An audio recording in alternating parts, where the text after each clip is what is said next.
আমরা আরেকটু পথ বোধহয় হাঁটতে পারতাম একসাথে, অথচ তুমি ক্লান্ত হয়ে উঠলে।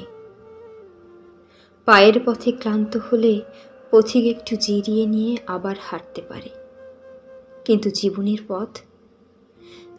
পথে ক্লান্ত হয়ে থেমে গেলে পথ ক্রমশ গন্তব্য থেকে আবছা হতে হতে ছোট হয়ে আসে।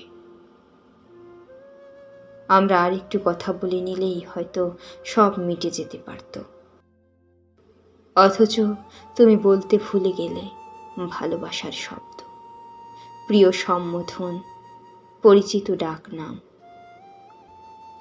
আমাদের আর কথা হলো না। শব্দ থেমে গেলে দুজন মানুষের হৃদয়ের মানচিত্রের সীমানায় কাঁটাতারের সৃষ্টি হয়। আমরা শেষবারের মতন দুজন দুজনের কপালে চুমু খেয়ে দুদিকে চলে যেতে পারতাম। সম্পর্কটা থাকতো না, শ্রদ্ধাবোধটা রয়ে যেত। অথচ তুমি কি ভীষণ অভিমানে মুখ না ফিরিয়ে চলে গেলে। ফিরে তাকালেই হয়তো দেখা যেত দুজোড়া চোখ কি অদ্ভুত রকমের আগ্রহ নিয়ে ফিরে আসবার অপেক্ষায় চেয়ে আছে। বনিবনা না হলে চলে যাওয়াতে অন্যায় কিছু নেই, তবে অভিযোগ জমিয়ে রেখে চলে যেতে নেই। শেষ চেষ্টাটা বোধহয় করা যেত, অথচ তুমি সমস্ত অভিযোগ বুকে চেপে চলে গেলে।